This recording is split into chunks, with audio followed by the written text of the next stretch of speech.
This is a computer. It's my computer, in fact, the computer that I bought to do my college work on this past year. And I'm gonna be honest, I don't think it's very good. Now, the reason why this computer is bad is not necessarily because it's a lemon per se, because I've had a lot of computers in the past that have been actual lemons. Like, they stop working, they don't have drivers, they have massive flaws all the time. This is not one of those computers. For the most part, it's been working fine, but there's one exception. One very big exception. Before I get into that, though, I want to do a little bit of an overview of the device. Because it does currently work, I might as well do a little bit of a test. So looking around, I don't know what this is. This is a very peculiar piece of, I guess, something wrong with it. No, maybe that's lit. Is that a lighting thing? No, it's not a lighting thing. I have no clue what that is. That literally just showed up when I rubbed this thing with toilet paper a few minutes ago because it had a bit of dirt on it. Don't know where that came from. But anyways, that was not there before, so I'm not going to talk about it. What I am going to talk about is the scratch on the surface here, which is, of course, not ideal, considering, it is a computer. It's not supposed to be damaged like that. I don't know what that's from, but I do know that most likely it's due to some sort of general usage. Because this thing, even though it does look like it's made of metal, that is plastic. It is not made of metal one bit. Aside from maybe this, I think this is metal, but that doesn't really count, does it? Just seems a little bit half-assed, doesn't it? And I'm gonna be honest, for something that costed about $700 and does have a decent CPU in it, I can tolerate that. Like, if that was the only problem with this PC was a little bit of scratches on it, I would be perfectly fine with that. But it's not the only problem with it. It's not at all. There is a whole piece of it missing, partly because of something I'm going to talk about later. This is a disaster. Like, how do you have, like, an entire port just have its circuit board exposed to the world? That is insane. I've never seen that, if not for, like, some person literally just, like, chucking the device at a wall. So that's an amazing start to this computer. So let's go ahead and open this thing up, shall we? Alright, so starting off, we have the amazing background that I have that I created a few years ago that I'm still very proud of. As you can see, it's beautiful. Okay, you don't need to thank me. Anyways, let's get into the operating system. I'm gonna blur the screen while I type my password, obviously. But let's go ahead and look at doing a little bit of typing on this, because the keyboard is actually one of the strong points of this laptop, believe it or not. And I'm looking at it, I'm sure that you can see why. But I'm not going to spoil it in case you can't. I'm going to explain that later as well. I got a page that I'm going to type like a paragraph of. In fact, I'll move this to the side, and you guys can watch me do that.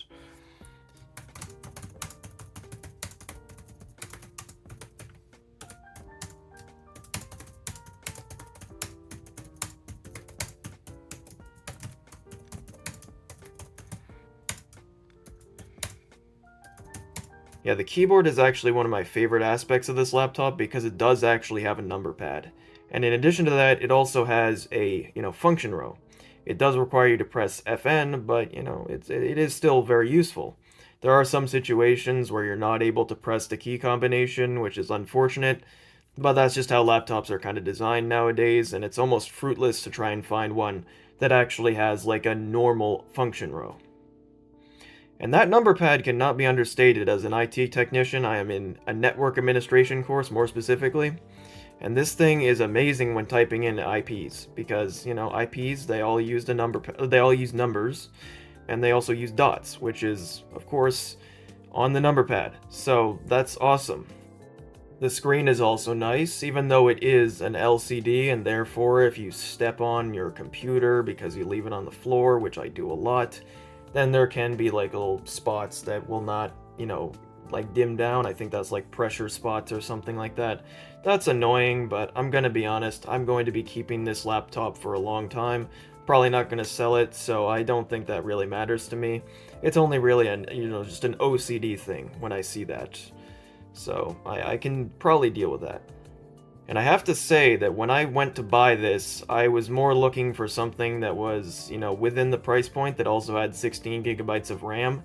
So I was incredibly lucky that I ended up with a laptop with a number pad. I can't understate how lucky I was about that because most laptops, even this size, probably don't have them. And, I wasn't even paying attention to that at all. So next time I'll definitely be paying attention more to that stuff because I really don't want to risk that again. In terms of specs, I'll go ahead and open up MS Info 32 just to see exactly what we're working with here. So first of all, I have Windows 11 Education with my college. That's no surprise here. Then of course we have 11th gen Intel Core i5 1135G7, which is an older processor. I think this was old stock. But I'm going to be honest, I don't care. I really don't, because the processor is not nearly like the most important thing when I'm looking for a computer right now. Because the thing about doing IT work is that it is intensive on RAM, as opposed to processor speed. So, at least at this level, where, I'm taking a course in it, this should be fine. Then, of course, we have 16 gigabytes of RAM. That was part of the reason why I got this laptop, was because it did offer 16 gigabytes of RAM at a lower price. And that is exactly why I was so upset when one of the RAM slots stopped working and I was forced to live with 8 gigabytes, when my course really couldn't allow that. Now, this is very important because IT students need to be able to spin up VMs, which use a lot of memory. If you don't have at least 16 gigabytes of memory in this course that I'm taking, you're probably not getting through. That's actually a recommendation that you need 16 gigabytes of RAM, and understandably so. So not only was I forced to bust into my laptop and, take out a stick of RAM, that also meant that I had not enough RAM to do what I do every day. So yeah, that's not exactly ideal, and if I was not an IT guy, if I was just maybe like a programmer, for example, who also needed a lot of RAM, then I would be out of luck. In addition, and I almost forgot to mention this part, when I did repair the laptop, not only was that why you saw this right here, this little corner missing, which I'll show you again if you forgot, that corner is missing because of the repair, but I also nearly started a fire in my college's IT lab, which is absolutely nuts. The reason why I almost started a fire when I was repairing this was because the lithium-ion battery would not come out because one of the screws was literally like stripped or tightened too much or something like that. I could not actually get it out, and I had to go in with a pair of pliers and manually, break off the plastic that was actually securing that screw. So, I don't think it's good to have a fire hazard when you replace something. Like, my god, how can these manufacturers just not, design things properly and, actually have quality control? I mean, I certainly wouldn't like to work on this laptop as, I don't know, a Geek Squad employee and nearly burn down the joint. What is going on here? And you won't believe how little these laptops are worth.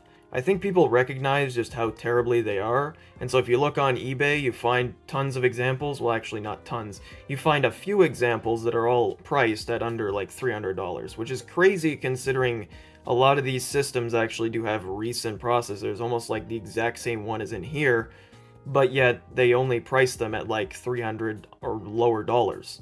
So basically what I'm saying is, this thing has almost no resale value, and it's because HP made it so crap. I'm sorry, I'm getting very heated right now, but yeah, that's basically the gist of it. So, where am I going to be putting this, or what am I going to be doing with this? What is the fate of this laptop? Well, I personally think that I will actually be installing a media server on it, or I guess a file server would be the more broad term for that. I'm going to be putting Open Media Vault on it eventually once I'm finished all my courses, and I might actually make a video of doing that, on this channel. Which, if you'd like to see, just go ahead and hit that subscribe button and, like the video and all that, and I will go ahead and make that video. But, yeah, that's only going to be in a few months. I'll find some other stuff to entertain you guys for, the meantime. And, yeah, I guess that's all I have time for in this video, so I'll see you guys in the next one. See ya!